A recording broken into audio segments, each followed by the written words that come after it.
There it is. Hello, everyone. My name is Kevin Brooks. I'm with Ancillary Innovation and a number of other different labs. But today we're going to be talking about the Consultative Genomics Requisition Form. It's a very simple form, very straightforward, but it's very important that we know exactly how to fill it out so that when you do send it back in, the specimens are going to be processed and not going to be rejected at the lab. So we're going to start from the front, from the top. Patient first name. So this is the rec form. This is it. Very simple, as you see. We're going to go box by box to show you exactly what needs to be done.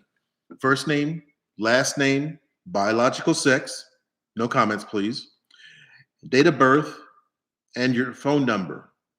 Now, that's going to be your mobile number, obviously, because everything's going to be done, set up to go via text to your results on an app on your iPhone or your Droid, okay? Now, what we need you to do is in this space right up here on the border of the, either one of the borders, there's 4 of them, write your email address in huge letters, huge, I mean, as big as you can so that even people in the Army can get it straight, okay? And I am an Army nurse, so I can say that, okay? So right up here, write that up there, email address in big, bold letters, legible, please. Right here, where it says practice information, we're going to write, what are we going to write there? Got to figure that part out, but I'll come back and let you know on that one, okay? So we want first name, last name, biological sex, date of birth is very important. Got to have the date of birth, and your phone number, your mobile number, your address, city, state, and zip. Don't worry about it. Ethnicity.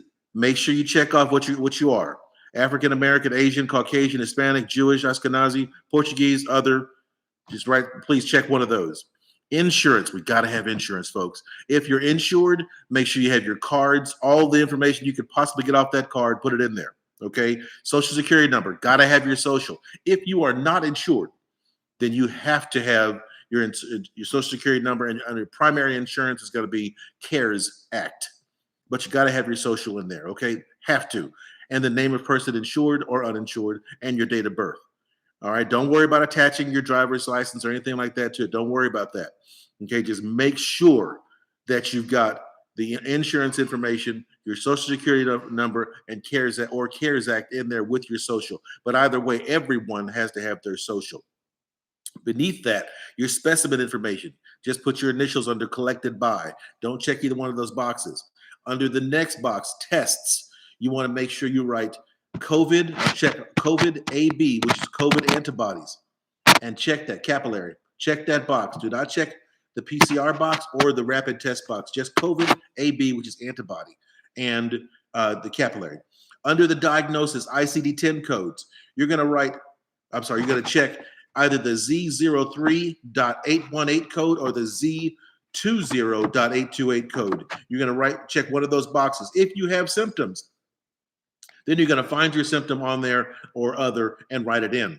But if you don't have symptoms, you're going to write down either suspected exposure or known exposure to COVID. If you've been exposed at any time during COVID, then you want to check the known exposure. If you're not sure, you want to write suspected exposure. But I'm telling you right now, pretty much everyone's been exposed, whether you like it or whether you know about it or not, you've been exposed. My son, we did his antibodies about 3 weeks ago, never had any symptoms, never had anything, never tested negative the entire time, but he had a 90% antibody. My wife, me, I was never tested positive. I was negative the entire time, but my antibodies are 90%. But I had all the symptoms. I was sicker than a dog. I thought I was going to die. And my wife tested positive the entire time, and her antibodies are at 40%. So everybody from any end of the spectrum, one end to the other, everybody can be different. So make sure that you check one of those, known exposure or suspected exposure, okay?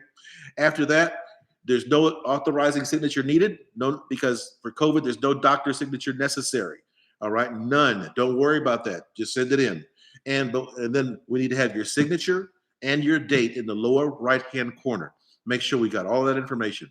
And the next, after that, we're going to go for this, and I'll come back later and explain to you the practice information, all right? And we'll go from there, okay? Thank you.